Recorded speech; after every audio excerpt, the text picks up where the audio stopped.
Subscribe कीजिए नंदाशा हार्दिक channel को और प्रेस कीजिए इस बेल आइकन को, उससे आपको सबसे पहले मेरी न्यूज मिलती रहे। नमस्कार दोस्तों, तो आज हम यहाँ पे बात करने वाले हैं यहाँ पे टाइप्स ऑफ यूपीएस के बारे में। तो यहाँ पे टाइप्स ऑफ यूपीएस के बारे में हम आज जानकारी लेने वाले हैं। तो चलिए दोस्तों शुरू करते हैं आज का वीडियो और देखते हैं टाइप्स ऑफ यूपीएस। तो सबसे पहले मैं यहाँ पे बात करूँ तो यहाँ पे टाइप्स की बात करूँ तो यूपीएस के यहाँ पे थ्री टाइप्स जिसके बारे में आज हम डिटेल्स में जानकारी ले। तो पहले मैं यहाँ पे आपको बता दूँ यूपीएस के टाइप्स के बारे में। तो यहाँ पे सबसे पहले आता है टाइप्स, वो है यहाँ पे ऑफलाइन यूपीएस। उसके बाद मैं बात करूँ तो यहाँ पे ऑनलाइन यूपीएस, और एक तीसरा है वो है लाइन इंटरेक्टिव यूपीएस। ये तीन मेन टाइप्स है यूपीएस के, जिसके बारे में हम डिटेल्स में जानकारी लेंगे। पर्टिकुलर एक यूपीएस जैसे कि ऑफलाइन यूपीएस है, ऑनलाइन यूपीएस है, लाइन इंटरेक्टिव यूपीएस है, सबके बारे में डिटेल्स में जानकारी लेंगे। तो सबसे पहले हम यहाँ पे स्टार्ट करने वाला हूँ, उसके बारे में बताऊँ तो यहाँ पे मैंने एक ब्लॉक डायग्राम मतलब एक फिगर बनाई है, जिसके बारे में बात करूँ तो यहाँ पे ऑफलाइन यूपीएस है। एक ऑफलाइन यूपीएस की यहाँ पे मैंने फिगर बनाई है, जिसके बारे में हम डिटेल्स में जानकारी लेंगे, किस तरह वर्क करता है, क्या क्या इसमें वर्किंग पार्ट्स है, किस तरह से वर्किंग होके हमें पावर सप्लाई मिलती है और इसका क्या यूजेस है उसके बारे में। तो यहाँ पे मैं बताऊँ आपको, तो ये अपना एक ऑफलाइन यूपीएस हो गया। अब ऑफलाइन यूपीएस में बात करूँ तो यहाँ पे जो ये वाला पार्ट है ना मेन मतलब यहाँ पे मेन सप्लाई होगी अपनी। यहाँ से हमें 200, मान लो कि सिंगल फेज की बात करूँ तो 230 वोल्ट यहाँ पे हमें main power, incoming power 230 volt यहाँ पे सप्लाई मिलती है। अब वो सप्लाई यहाँ पे सर्ज सप्रेसर के पास जाती है, यहाँ पे सर्ज सप्रेसर के पास जाएगी। उसके बाद क्या होगा, ये सर्ज सप्रेसर के पास जाने के बाद इसके पास मान लो कि यहाँ पे कोई वोल्टेज अचानक से बढ़ गया या कोई भी हुआ, तो यहाँ पे उसको प्रोटेक्शन करने का काम यहाँ पे सर्ज सप्रेसर के थ्रू यहाँ पे हो जाएगा। उसके बाद में बात करते हैं यहाँ पे फिल्टर, यानी कि जो पावर यहाँ तक आ गई उसको आगे यहाँ पे फिल्ट्रेशन करने का काम यहाँ पे फिल्टर करता है। यानी कि यहाँ पे काफ़ी चीज़ें रख सकते हैं फिल्टर के लिए, तो यहाँ पे फिल्टर रखता है, जैसे कि कैपेसिटर आप यूज़ कर सकते हो फिल्ट्रेशन के लिए, तो यहाँ पे फिल्टर रखते हैं। उसके बाद में बात करूँ तो यहाँ पे ये पावर सप्लाई यहाँ से होते हुए आगे आएगी। यहाँ आने के बाद यहाँ पे ट्रांसफर स्विच है। अब ट्रांसफर स्विच का काम है, उसको जब ये मेन सप्लाई आ रही है तब उसके थ्रू यहाँ पे वर्किंग करके कनेक्ट करने का, यानी कि ट्रांसफर स्विच मतलब एनओ और एनसी, यानी कि यहाँ पे दो रहेंगे, एनओ रहेगा और एनसी रहेगा। जैसे कि ट्रांसफर स्विच अभी मेन पावर सप्लाई आ रही तो यहाँ पे कनेक्ट की हुई है, इस पॉइंट के थ्रू यहाँ पे कनेक्ट की हुई है। अब जैसे कि वो पावर सप्लाई चली गई तो उसके बाद उसको कनेक्ट कर सकते हैं, यहाँ पे कनेक्ट हो जाएगी। तो ये यहाँ पे पावर सप्लाई दी गई है। जैसे कि मैं अभी यहाँ पे इसको मिटा देता हूँ। अब जो ट्रांसफर स्विच, अभी जो अपने पास ट्रांसफर स्विच है उसकी बात करता हूँ, तो यहाँ पे जो हमें ट्रांसफर स्विच है उसके थ्रू यहाँ से होते हुए ये पावर सप्लाई अपनी यहाँ पे चली जाएगी लोड के पास। ये अपना लोड हो गया, तो ये लोड के पास अपनी कनेक्टिविटी यहाँ पे हमें मिल जाएगी। यहाँ से होते हुए यहाँ के थ्रू यहाँ पे लोड पे हमें पावर सप्लाई मिल गई। ये हुआ जब हमारा मेन पावर सप्लाई 230 वोल्ट आ रहा है तब की बात है।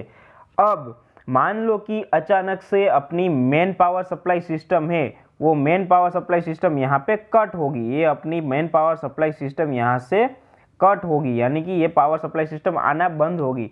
तब क्या होगा, तो तब यहाँ पे क्या होगा कि अपने मान लो कि मेन पावर सप्लाई सिस्टम जब आ रही थी तब यहाँ पे मेंस के थ्रू यहाँ पे पावर आ रहा था। अब पहले ये सर्किट आपको एक्सप्लेन कर देता हूँ, ये वाली एक सर्किट है उसको एक्सप्लेन कर देता हूँ, उसके बाद में आपको बताता हूँ, ठीक है। तो ये वाली एक पहले सर्किट एक्सप्लेन कर देता हूँ आपको।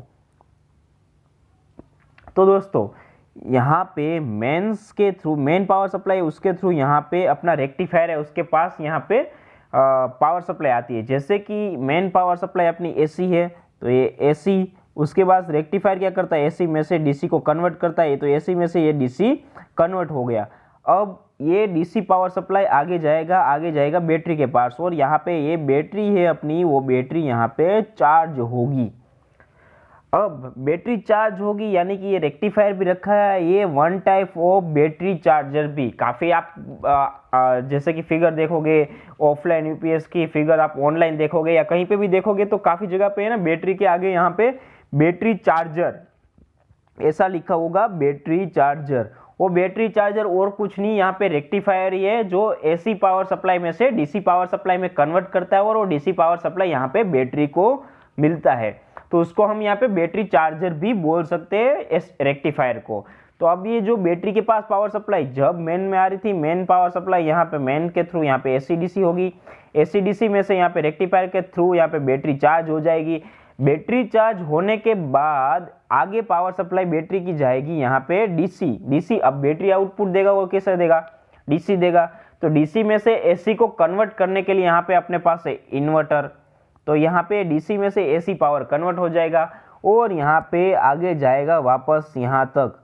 अब यहाँ पे अपनी ट्रांसफर स्विच है वो क्या काम करेगी, जब मेन पावर सप्लाई ये वाली पावर सप्लाई सिस्टम बंद है, ये वाली अचानक से डिस्टर्ब हो गई, तब यहाँ पे इसके थ्रू ये ट्रांसफर स्विच यहाँ पे कनेक्ट है वो यहाँ पे कनेक्ट हो जाएगी, ये ऐसे कनेक्ट हो जाएगी और यहाँ पे लोड वापस यहाँ पे एक्टिवेट। लोड यानी कि अपने कंप्यूटर सिस्टम रखी हुई है या फिर अपने फैन लाइट टीवी जो भी हम यूज़ करते हैं, मतलब होम अप्लायंसेस या भी जो भी 1 kVA तक की या फिर उससे नीचे की पावर सप्लाई सिस्टम, उसकी नीचे की कैपेसिटी वाले सभी सिस्टम यहाँ पे इसके थ्रू हम यहाँ पे वर्किंग में ले सकते हैं।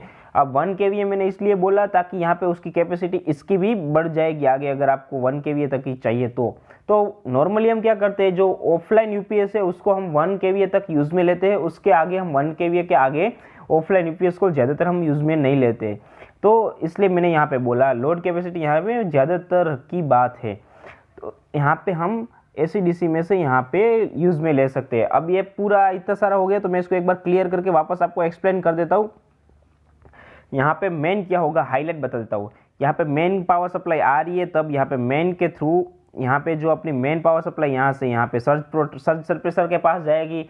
अगर मान लो कुछ भी यहाँ पे प्रोटेक्शन की ज़रूरत है, सर्ज सप्रेसर उसको प्रोटेक्शन कर देगा। उसके बाद यहाँ पे फिल्टर होगा पावर, और फिल्टर होने के बाद यहाँ पे अपनी ट्रांसफर स्विच के पास जाएगा। ट्रांसफर स्विच में जब मेन पावर सप्लाई चालू होगी तब वो मेन के साथ कनेक्ट होगा और यहाँ पे लोड में डायरेक्ट पावर चला जाएगा।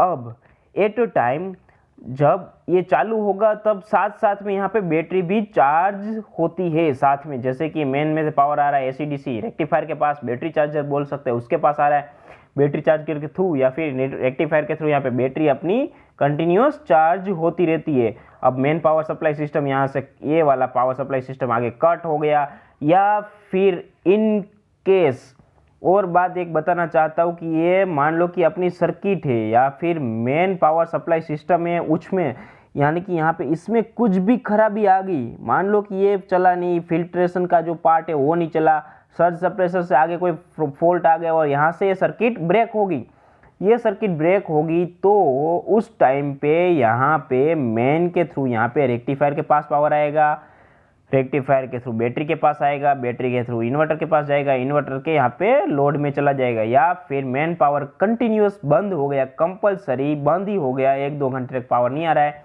तो यहाँ पे बैटरी चार्ज है, उस बैटरी के थ्रू आगे यहाँ पे एसी डीसी यानी कि इन्वर्टर के पास पावर सप्लाई गया, उसके थ्रू यहाँ पे ट्रांसफर स्विच के पास गया, ट्रांसफर स्विच के थ्रू यहाँ पे कनेक्ट है जाएगा लोड, और लोड कनेक्ट होने के बाद यहाँ पे वापस ये वर्किंग में आ जाएगा।